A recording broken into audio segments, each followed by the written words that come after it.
Hello guys, and today I invite you to be a little bit of detectives, and let's try to figure out together what is wrong with Russian air defense systems.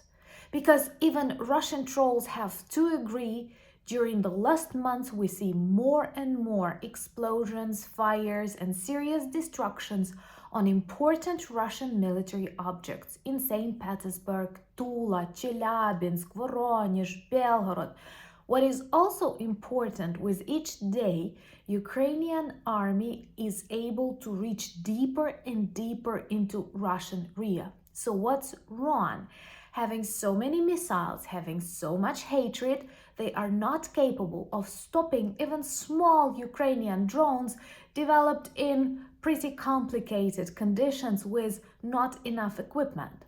What is wrong? We are not shooting long-range missiles even on them. We don't have them, we're not permitted, but they are not capable to stop Ukrainian drones that can destroy important things inside Russia. My name is Anna, and I vlog daily from Ukraine since the start of the brutal Russian invasion. So if you're new to the channel, you support Ukraine, please subscribe and help us fight against Russian propaganda and fake news. And my longtime friends, remember I love you, check your subscription status and hit notification button. So, this is actually a very important question that tells a lot about the future of this war and the future of Russian Federation in general. So let's try and be these detectives. First of all, our research is based on very adequate analysis of the situation, because even fans of Russia have to agree that during the last days, the last weeks, we see more and more explosions inside Russia, and what is more important, deep inside Russian Federation, like this 21st of January destruction of a very important oil terminal. It is not just a depot, it is a very important facility that helped to create different kinds of gas and also oil needed for ships and military equipment, and it was used for export. And this oil terminal located once again in Leningrad Oblast region. Oh my God, guys, it is still so weird and so Russian. They have St. Petersburg, but around St. Petersburg they have Leningrad region, which was named in honor of Lenin, a communist. Russia is no more a communist country, but at the same time very communist. And this is a very classical chaos. So they have St. Petersburg, named after Tsar, surrounded by Leningrad region, named after Lenin, who hates Tsars. Oh my God. But let me know in the comments below, would you like a video on why this Ust-Luga oil terminal is so important for Russia? But apart from being a facility to produce different stuff needed in the front lines, it is also an export terminal, and destruction of it is a problem for Russian export and a very important reputational loss. So remember to subscribe and demonstrate your solidarity with Ukraine, and also see more of Russia on fire, which is beautiful.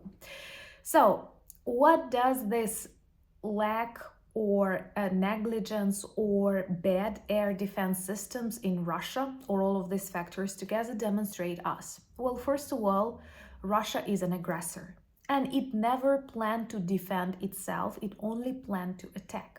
In the mind of Putin and million other Putins who unfortunately inhabit these huge territories, the world is an enemy, and Russia is like a teacher, a bully that plays with this world.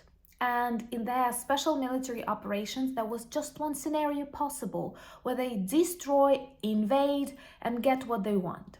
Reality turned out to be very different, and now Russia, with each passing day, needs more and more air defense systems. What is also important, this demonstrates to those who doubt, to those who still sympathize Russia, that it actually never planned to protect itself against NATO, because otherwise Russia would start with building and developing more air defense systems. No, they were only planning to attack because Russia is the aggressor and Russia has to be stopped. It is not a conflict between Ukraine and Russia. It is not a conflict between authoritarian regimes and democratic. It is pure and open Russian aggression, Russian war. So what we see is that they have put a lot of air defense systems in the temporarily occupied Crimea, also along the front line, but their main cities, their main military facilities, important logistics points, they are totally unprotected. I think that the most safe places inside Russia are, of course, Putin's bunkers. He is not a real commander even in this orc world because he is hiding somewhere underground. He has never been close to the front lines. Even his doublets or doubles, how do you call them, are not sent to the rears. By the way, we have a good video about Putin's doubles, if you believe they exist. I'm not sure, but I'm afraid that actually we have millions of Putins in Russia. So what we see during this last week, explosion in Leningrad and St. Petersburg, which is really far away from Ukrainian border. So this tiny, good Ukrainian drones are capable of traveling 1,000 kilometers deep inside Russia without stopping. Explosions in Moscow region, explosions in Voronezh, Belgorod, Tula, Chelyabinsk, and many, many other locations. And I'm sure there will be many more to come.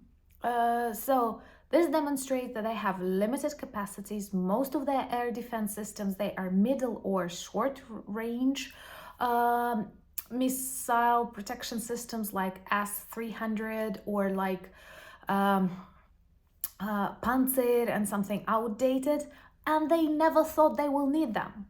They never thought they will need them, so I cannot imagine how they explain the situation now to the population, because population in Russia was persuaded you don't need that air defense because special military operation is super successful, but unfortunately we've decided to continue it on the territory of Russian Federation. And I think that with each passing day, more and more Russians, even those who want this war, understand that it will take place on their territory too, because we all know war always returns home. So that's why the more capabilities we have to develop drones, the more we send of these drones to Russia, the more of their military targets, always legitimate military targets, will be destroyed. And this is good from a number of perspectives. Well, first of all, because we destroy their military targets, their objects that they use to strengthen the army, to supply the invaders, and thus we prevent them from doing this. Also, this is a beautiful and very vivid message to Russian population that actually not everything is going according to your Putin's plan. And also it's a huge reputational loss for Russia, and I'm sure those of its partners like North Korea and China really see how weak Russia actually is and just wait to eat its remains. So these are actually good news, and once again, in Ukraine, we always think about the defense and protection of our lands and of our people. That's why we always focus on defense. And in Russia, they always focus on aggression, but typically the hatred and evil of the aggressor kills himself, or in our case, itself, because I'm talking about Russia and Putin is also it. So once again, thank you for your support, buying me coffees and becoming my patrons. I'm honored to have you in my life. Love you very much.